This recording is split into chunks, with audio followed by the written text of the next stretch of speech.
السلام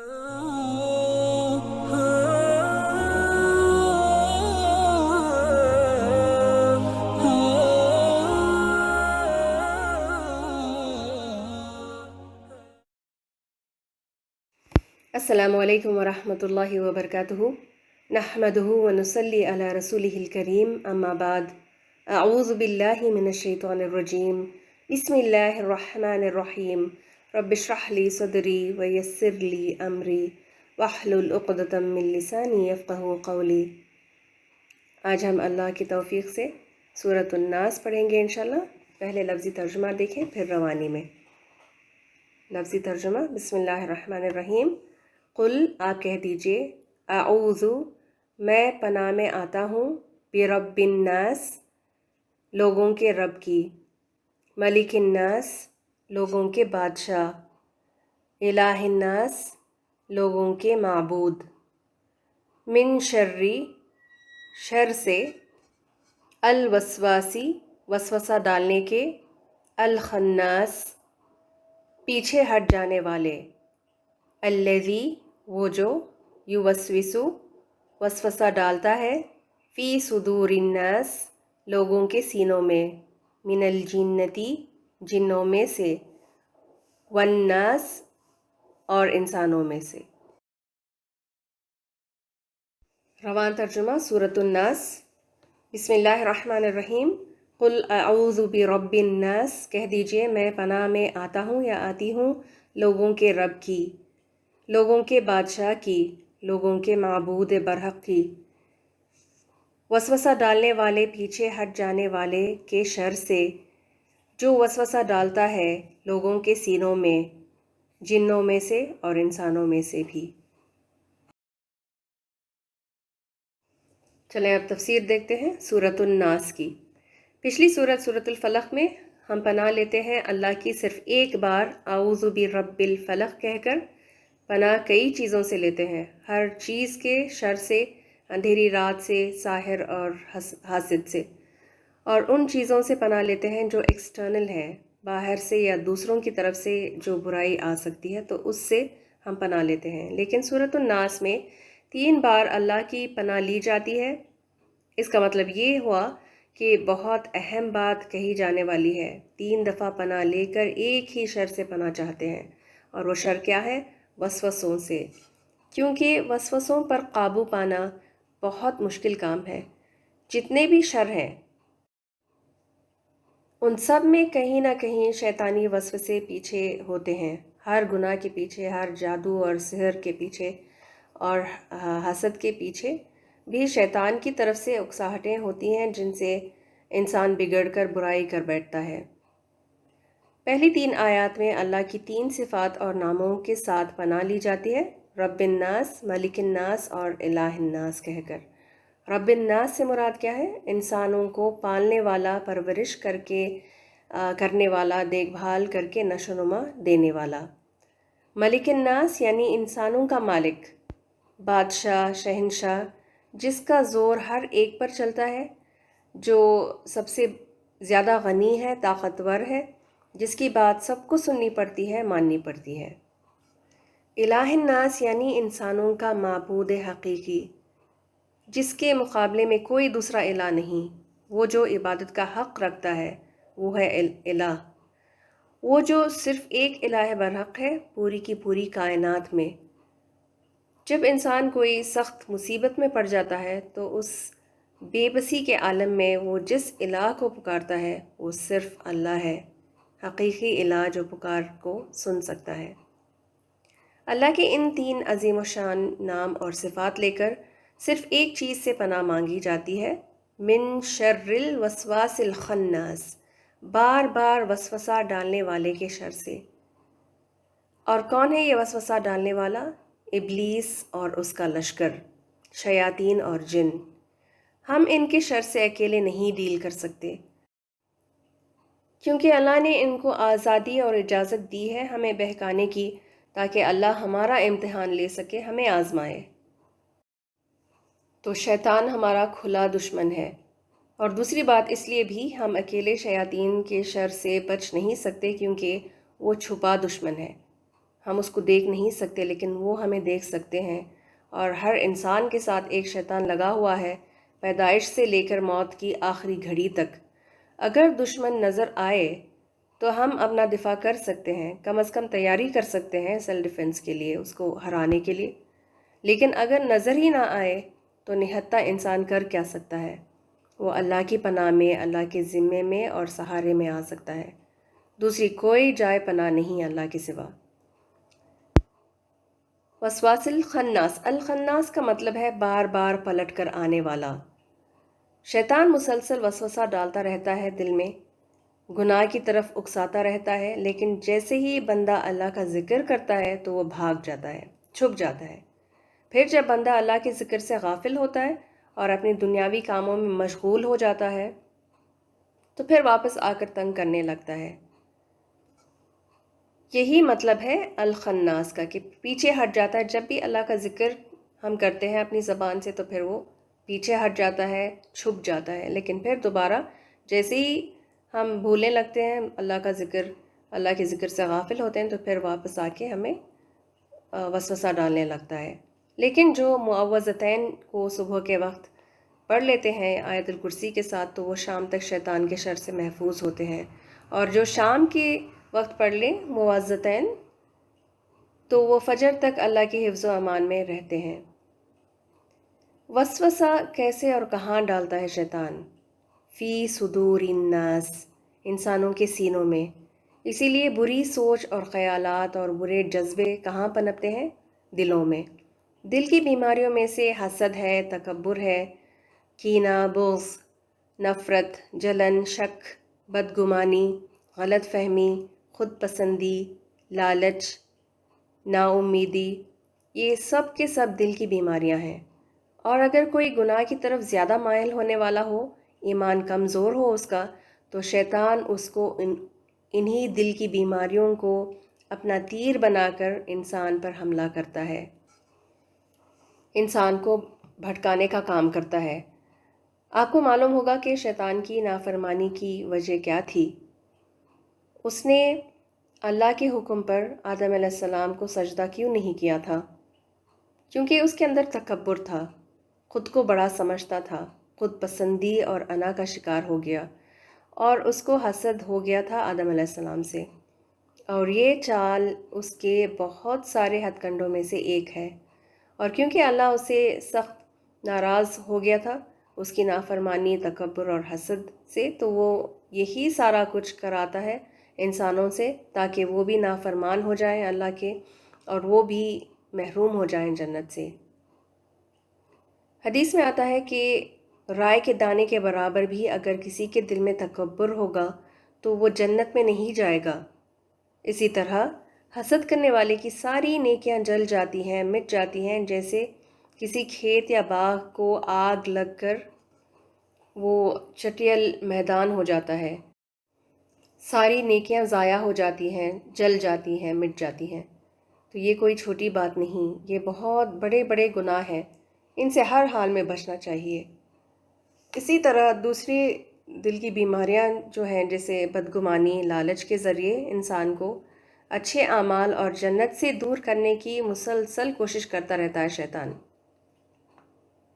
مثلاً کوئی اگر صدقہ دینے کا ارادہ کرے تو اس کے دل میں وسوسہ ڈال دیتا ہے کہ تم خالی ہو جاؤ گے، دے دے کر اپنے لیے بچا کر رکھو، تمہاری اپنی ضرورت کے وقت پر تمہارے کام کون آئے گا؟ کوئی نہیں آئے گا۔ تو شیطان اس طرح کے وسوسے ڈالتا ہے اور نیکی کرنے سے روک دیتا ہے۔ شیطان جان لیتا ہے کہ یہ کس کی کیا پسند ہے، کیا خواہش ہے، اس کی کیا ویکنس ہے، وہ خوب پہچان لیتا ہے کہ کس کو کہاں سے پھانس سکتا ہے۔ اسی طرح سے آدم علیہ السلام کو بھی جنت میں بہکا کر، خواہشات دلا کر پھر وہاں سے نکلوا دیا تھا۔ تو یہ بہت چال باز قسم کا مخلوق ہے اور بہت ہی چالاک ہے، تو اس سے نپٹنے کے لیے ہمیں اللہ سے پناہ مانگتے رہنا چاہیے۔ لیکن دل میں پازیٹیو تھاٹس بھی تو ہوتے ہیں نا، جیسے محبت، خیرخواہی، شکر، پر امید رہنا، عاجزی، ایمان، توکل، تقوی وغیرہ۔ جب شیطان دیکھتا ہے کہ فلاں انسان نیک ہے تو وہ اچھے جذبوں کے ذریعے اس کو پھسلاتا ہے۔ وہ کیسے؟ انسان کو شدت پسند بنا کر۔ مثال کے طور پر کسی کے لیے احترام، عزت یا محبت زیادہ ہو، چاہے وہ والدین کے لیے ہو یا کسی بزرگ سے، تو شیطان ان کی چاہت میں اتنا گرفتار کر دیتا ہے کہ ان کی ہر بات کو مان لیتے ہیں، چاہے وہ صحیح ہو یا غلط۔ اور عموماً ظلم اور زیادتی بھی انسان یا تو محبت کی وجہ سے کرتا ہے یا پھر نفرت کی۔ دنیا میں پہلا خون، پہلا قتل جو ہوا تھا وہ کس نے کیا تھا اور کیوں کیا تھا؟ قابیل نے اپنے بھائی کا قتل کیا، اپنے بھائی سے نفرت اور بغض کی وجہ سے، اور اپنی بہن سے شدید اٹریکشن اور رغبت کی وجہ سے۔ اس کو اتنا زیادہ اس سے محبت اور رغبت ہو گئی تھی جس سے وہ شادی نہیں کر سکتا تھا، اس سے شادی کرنا منع تھا، اس کے لیے ممنوع تھا۔ اور وسوسہ کس نے ڈالا تھا؟ شیطان نے۔ شیطان نے اتنا زیادہ اکسایا قابیل کو کہ اس نے بالآخر اپنے بھائی کا قتل کر دیا، خون کر دیا۔ اسی طرح اگر کوئی اللہ پر توکل کرتا ہے، پر امید رہتا ہے، تو اس کو آلسی بنا دیتا ہے، اوور کانفیڈنٹ بنا دیتا ہے کہ اللہ تو ہے نا، اللہ غفور الرحیم ہے، تو تم عبادت میں ڈنڈی مارو گے تو بھی اللہ بخش دے گا، اللہ رازق ہے تو تمہیں کچھ کام کرنے کی کیا ضرورت ہے، تمہیں اللہ کھلائے گا، اللہ شفا دینے والا ہے، تو میں علاج کروں یا نہ کروں، پریکاشن لوں یا نہ لوں، مجھے کچھ نہیں ہوگا، میں ٹھیک ہو جاؤں گا۔ حالانکہ حکم کیا ہے؟ وسائل کو اختیار کرنے کے بعد اللہ پر توکل کرنا چاہیے، مال کو بسم اللہ کہہ کر لاکر کے اندر رکھ کر پھر اللہ پر اعتماد رکھنا چاہیے۔ اسی طرح دروازہ بند کر کے امید کرنا چاہیے کہ ہم سیف اور سیکیور ہوں گے یا نہیں۔ کیا ہم کبھی دروازہ کھلا چھوڑ کر سوتے ہیں، یہ سوچ کر کہ اللہ تو حفاظت کرنے والا ہے، ہم کیوں فکر کریں؟ اس میں کوئی عقل مندی نہیں۔ تو جس کے سینے میں جو جذبات امڑتے ہیں اسی نوعیت کا وسوسہ ڈالتا ہے شیطان۔ وہ ہر دم ہم پر نظر رکھتا ہے اور ہر موو کو واچ کرتا ہے۔ اسی لیے ہم دیکھتے ہیں کہ جب ہم تکبیر کے ساتھ اللہ اکبر کہہ کر نماز کے لیے کھڑے ہوتے ہیں، فوراً ہمیں ایسی بات یاد آتی ہے جو ہم نے سوچا تھا کرنے کو، بھولی ہوئی بات یاد دلاتا ہے اور نماز کے رکعتوں کو بھلا دیتا ہے۔ اگلی آیت، من الجنتی والناس۔ وسوسہ جن بھی ڈالتے ہیں اور انسان بھی۔ جن کی بات تو سمجھ میں آ گئی کہ وہ اندیکھے شیطان کی طرف سے سینوں میں خیال آتا ہے، لیکن لوگوں میں سے شیاطین کون ہو سکتے ہیں؟ یہ وہ لوگ ہیں جو زندگی میں ایسے مشورے دیتے ہیں جو حق سے، خیر کے کام سے روک دیتے ہیں ہمیں۔ یہ شیطان کا ایک اور وار ہے کہ کسی دوسرے انسان کے ذریعے سے حملہ کرتا ہے۔ جب شیطان دیکھتا ہے کہ اس بندے کو گمراہ کرنا مشکل ہے، یہ میرے قابو میں نہیں آ رہا، میرے قبضے میں نہیں آ رہا، تو اس کو اسی کے اپنوں کے ذریعے پھنساتا ہے، جس سے آپ کو محبت ہو یا جو آپ پر اتھارٹی رکھتا ہے، اگر ان کا ایمان کمزور ہو تو شیطان ان کے دل میں اشکال ڈال دیتا ہے اور پھر وہ دین سے روکنا شروع کر دیتے ہیں۔ ایک عام مثال دیکھیں، شادی لائق اگر لڑکا کوئی ہو اور اس نے داڑھی رکھی ہو تو پھر اس سے کیا کہتے ہیں لوگ؟ داڑھی رکھنے سے منع کر دیتے ہیں اور لڑکیوں کو حجاب کرنے سے۔ یہ کیا مولوی اور ابو جان کی طرح تم نے حلیہ بنا لیا ہے، تم سے شادی کون کرے گا؟ تم اس کو اتار دو نا تو پھر تمہارا رشتہ یوں ہو جائے گا، بہت اچھی جگہ تمہارا رشتہ ہو سکتا ہے۔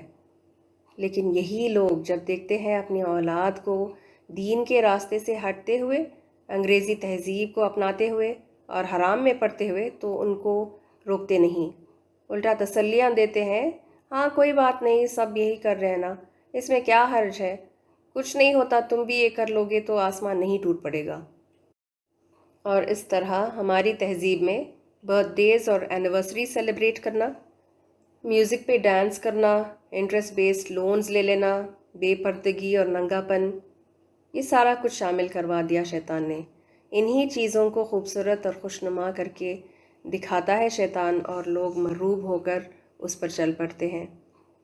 اللہ نے جنت اور دوزخ کو بنا کر جبریل علیہ السلام کو جنت دکھائی، پھر جنت تک جانے کا راستہ دکھایا جو کانٹوں سے اور رکاوٹوں سے اور ناگوار چیزوں سے بھرا ہوا تھا۔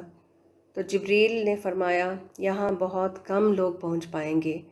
اور جب دوزخ کا راستہ دیکھا جبریل علیہ السلام نے، جو دنیا کی لذتوں سے مزین اور آراستہ تھا، تو جبریل نے کہا اکثریت اس راستے پر چل پڑیں گے۔ اللہ ہمیں محفوظ رکھے شیطان کی وسوسوں سے اور ان لوگوں سے جو شیطان کے ہاتھوں ٹولز بنے ہوئے ہیں بھٹکانے کے لیے، آمین۔ شیطان کے ہتھ کنڈے کے نام سے یا مقاعد الشیطان یہ کتاب کا نام ہے، جس میں شیطان کی ہر چال کے بارے میں لکھا ہوا ہے۔ ان میں سے جو مین پوائنٹس ہیں وہ یہ ہیں۔ شیطان سب سے پہلے انسان کو شرک کی طرف جھکاتا ہے، اللہ کی عبادت میں دوسروں کو شریک کروانے کی کوشش کرتا ہے، جیسے بت پرستی، شخصیت پرستی، یعنی کسی انسان کی پرسنالٹی سے مرعوب ہو کے اتنا زیادہ اس کے آگے جھک جانا، کسی بزرگ کے یا کسی بھی نیک انسان یا کوئی بھی ہو سکتا ہے، اس کے آگے سجدے کرنا اور ان کو ماننا، پھر پتھروں کی، جانوروں کی، آگ کی، سورج چاند ستاروں کی پرستش کرنا، پھر سپرسٹیشنز کو ماننا، ہاروسکوپس، پامسٹری، ایسٹرالوجی، لکی نمبرز اور لکی سٹونز وغیرہ، لکی کلر کو ماننا، ہارس شو، تعویذ جیسی چیزوں کو ٹنگا کر یقین رکھنا کہ اس میں ہمارے لیے فائدہ ہے، لک ہے، حفاظت ہے۔ یہ سب شرک کی قسمیں ہیں، اور شیطان کا یہ پہلا وار ہے، کیونکہ جو شرک کرتا ہے وہ جنت سے دور ہو جاتا ہے، اور جس کی موت شرک پر ہو جائے اللہ اس کو نہیں معاف کرتا۔ اور جب انسان شرک سے انکار کر دیتا ہے، بندہ نیک ہوتا ہے، تو شیطان دوسرا تیر چلاتا ہے، بدعت میں مبتلا کر دیتا ہے۔ بدعت کیا ہے؟ ثواب پانے کی نیت سے، اجر کی نیت سے عبادت سمجھ کر کوئی ایسا کام کرنا جو سنت سے ثابت نہیں، جو دین کا حصہ نہیں ہے، اور کیونکہ انسان اس کو نیکی سمجھ کر کرتا ہے، تو ثواب پانے کی غرض سے کرتا ہے، تو اس کام کو گناہ یا ناجائز چیز نہیں سمجھتا، تو اس سے توبہ بھی نہیں کرتا، اور اپنی نسلوں کو سکھا کر چلے جاتے ہیں جو بدعتی لوگ ہوتے ہیں نا۔ تو شیطان اس سے بڑا خوش ہوتا ہے، اور اسی طرح نیک لوگوں کو نیکی کے راستے سے وار کرتا ہے۔ بدعتیوں کو میدان حشر میں حوض کوثر سے دور رکھا جائے گا، فرشتے انہیں ڈھکیل رہے ہوں گے، حوض کوثر کے پاس نہیں آنے دیں گے، اور جب نبی صلی اللہ علیہ وسلم فرمائیں گے فرشتوں سے کہ انہیں میرے پاس آنے دو، وہ میری امتی ہیں، میرے ہاتھ سے حوض کوثر کا ٹھنڈا اور میٹھا شربت پینے دو، تو فرشتے کیا کہیں گے؟ آپ کو نہیں پتہ ان لوگوں نے آپ کے بعد دین میں نئی نئی عبادت کے طریقوں کو ایجاد کر لیا تھا، یہ بدعتی ہیں، یہ آپ کے قریب نہیں ہو سکتے۔ آج کتنی بڑی محرومی ہوگی یہ، جس دن گرمی کی شدت سے اور جان لینے والی پیاس سے لوگ جھلس رہے ہوں گے، اور سامنے حضور صلی اللہ علیہ وسلم پیالے پکڑا رہے ہوں گے، پلا رہے ہوں گے اپنی امت کو، لیکن بدعتی وہ تو محروم رہ جائیں گے نا۔ تو ہمیں بدعتوں سے یہاں پر دنیا میں بچنا ہے، وہاں پر جا کے کچھ نہیں ہوگا، وہاں پر ندامت کرنے سے، حسرت کرنے سے کوئی فائدہ نہیں ہوگا۔ یہاں پر ہم نے بچنا ہے ہر اس نئے طریقے سے جو سنت میں نہیں۔ اور ہاں، نبی صلی اللہ علیہ وسلم کو کیسے پتہ چلے گا کہ وہ لوگ آپ کی امت میں سے تھے؟ کیونکہ ان کے اعضاء وضو کرنے کی وجہ سے روشن ہوں گے، ہاتھ، پیر، منہ سب پر نور ہوگا وضو کرنے کی وجہ سے، اور یہ صفت اور سعادت صرف امت محمد کو دی جائے گی۔ لیکن افسوس، نیک ہونے کے باوجود، امت محمد صلی اللہ علیہ وسلم میں ہونے کے باوجود وہ محروم رکھے جائیں گے۔ کیوں؟ بدعت کرنے کی وجہ سے۔ تو بدعت میں مبتلا ہونا کوئی معمولی بات نہیں ہے، جو سنت سے ثابت نہیں ہے ان کاموں سے بچنا چاہیے۔ اللہ ہمیں حق اور سچی راہ دکھائے اور بدعت سے بچائے رکھے، اللہم آمین۔ جب انسان شرک اور بدعت سے بچ جاتا ہے تو شیطان اپنا تیسرا تیر چلاتا ہے، ان کو گناہ کی رغبت دلاتا ہے۔ جو بھی کبیرہ گناہ ہے نا، جیسے فرائض کو ترک کر دینا، جھوٹ بولنا، تکبر کرنا، اور دل کی جتنی بھی بیماریوں کے بارے میں بتایا گیا تھا، غیبت کرنا، چغلی، زنا اور بے حیائی کے کام، شراب پینا، جوا وغیرہ، یہ سارے کے سارے کبیرہ گناہ ہیں، اور اگر بندہ اس سے بھی باز آ جائے، اس سے رک جائے کبیرہ گناہ سے بھی، اللہ کے خوف سے اور تقوی کی وجہ سے، تو پھر ان سے مائنر سنس کرواتا ہے۔ کبیرہ گناہ کیا ہے؟ Major sins. اور اگر وہ میجر سن سے بچ جاتے ہیں تو پھر ان سے مائنر سنس کرواتا ہے، چھوٹے چھوٹے گناہ۔ اور چھوٹے گناہوں کا یہ ہے کہ انسان نا ان کو بہت ہی لائٹلی لیتا ہے، بہت ہی چھوٹی چیز سمجھ کر ان کو کرتا رہتا ہے، لیکن نبی صلی اللہ علیہ وسلم نے آگاہ کیا کہ چھوٹے چھوٹے گناہوں سے بچتے رہنا چاہیے، کیونکہ یہ سارے اکٹھا ہو کے بہت بڑی آگ لگانے کا کام کر سکتے ہیں۔ تو شیطان کا یہ چوتھا وار ہوگا کہ پہلے تو کبیرہ گناہ، تیسرا تیر اس کا، پھر اس کے بعد صغیرہ گناہوں میں مبتلا کر دیتا ہے۔ اور اگر اللہ کے بندے گناہوں سے بھی باز رہتے ہیں، نیکیوں پر جمے رہتے ہیں، تو ان کو لغویات میں مشغول کر دیتا ہے، یعنی ایسے کاموں میں لگا کر رکھتا ہے جس سے ان کو نیکی کا ثواب کم ملے، جیسے گیمز میں، شاپنگ میں، لمبے چوڑے کھانے پکانے میں جس میں سارا دن نکل جاتا ہے، یا سوشلائزنگ میں ٹائم ویسٹ کرواتا ہے، فون کالز پہ، یا پھر مل کر ہی لوگوں سے بہت زیادہ ملنا ملانا اور باتوں میں لگا دیتا ہے جس سے وہ کوئی دوسرا ذکر نہ کر پائیں۔ یہ سارے کام جائز ہیں، ان کو کرنے میں کوئی گناہ نہیں، لیکن اس میں وقت ضائع بہت ہوتا ہے، اور اس طرح انسان خیر کے اور عبادات کے کام سے پیچھے رہ جاتا ہے اور ثواب سے محروم رہ جاتا ہے۔ تو اس کا یہ اگلا وار ہوتا ہے کہ اگر یہ نیک بھی ہوگا، کوئی گناہ سے بچنے والا، تو پھر اس کی نیکی کو اتنا وہ بیر منیمم پہ رکھتا ہے کہ ان کا زیادہ ثواب نہ ملے ان کو اس نیکی سے، تو ثواب کو کم کرنے کی کوشش کرتا ہے۔ اور جب انسان اس میں بھی کامیاب ہو جاتا ہے اور اپنا وقت زیادہ سے زیادہ عبادت میں، ذکر اذکار میں لگاتا ہے، بھولتا نہیں اللہ کو، تو پھر وہ یہی چال چلتا ہے جو آخری آیت میں ہے نا، من الجنتی والناس، تو ایسے لوگوں کے پاس وہ جا کر اشکالتا ہے ان کو کہ اس بندے کو جا کے یہ بتانا، اور خاص طور پہ یہ بندہ جس کو یہ اشکال ڈالتا ہے نا، تو وہ ضروری نہیں ہے کہ وہ کوئی اڈلٹ ہی ہو یا پھر اپنے سے کوئی بڑا ہو، چھوٹے بچوں کے پاس بھی جاتا ہے۔ اور آپ نے دیکھا ہوگا کہ جب مائیں نماز کے لیے کھڑتی ہیں تو پھر بچے رونے لگتے ہیں، تب تک تو صحیح رہتے ہیں، بالکل کھیل کود میں لگے رہتے ہیں، کچھ بھی کرتے ہیں، لیکن جیسے ہی قرآن پڑھنے کے لیے اٹھاتے ہیں یا پھر نماز کے لیے کھڑے ہوتے ہیں تو پھر ان کے پاس جا کے رونا دھونا شروع کرتے ہیں، یا پھر ایسے جگہ ہاتھ ڈالتے ہیں یا کوئی ایسی چیز اٹھا لیتے ہیں ہاتھ میں کہ ماں کی نماز میں خلل پڑ جاتا ہے۔ تو یہ اس کا آخری وار ہوتا ہے کہ جب وہ خود بندے کو بہکا نہیں سکتا، بھٹکا نہیں سکتا، گمراہ نہیں کر سکتا، تو پھر لوگوں کے ذریعے جا کے ان کو بھٹکانے کی کوشش کرتا ہے۔ تو یہ بہت ہی مختصر سا میں نے آپ کو بتایا، یہ پوری ایک کتاب ہے مقاصد الشیطان کے نام سے، یہ بالکل ہیڈ لائنز آپ کہیں تو اس طرح کا میں نے آپ کو مختصر سا بتایا ہے۔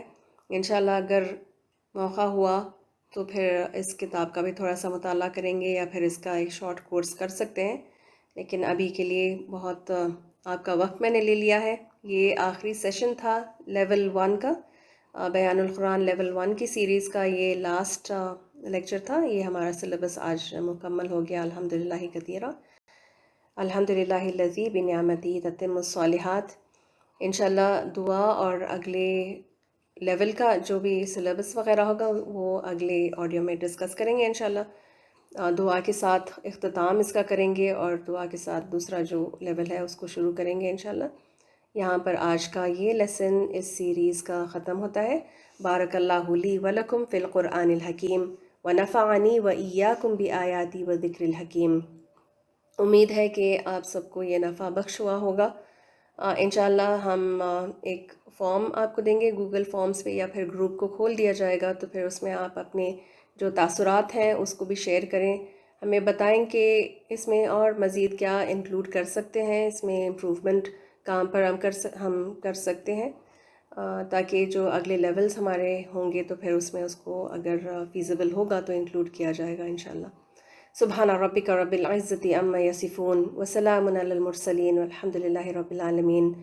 ربنا تقبل منا انک انت السمیع العلیم وتب علینا انک انت التواب الرحیم، وصلی اللہ تعالی علی خیر خلقہ نبینا محمد وعلی آلہ وصحبہ اجمعین۔ سبحانک اللہم وبحمدک نشهد أن لا إله إلا أنت نستغفرك ونتوب إليك. السلام عليكم ورحمة الله وبركاته. أعوذ بالله من الشيطان الرجيم. بسم الله الرحمن الرحيم. قل أعوذ برب الناس ملك الناس إله الناس من شر الوسواس الخناس الذي يوسوس في صدور الناس من الجنة والناس.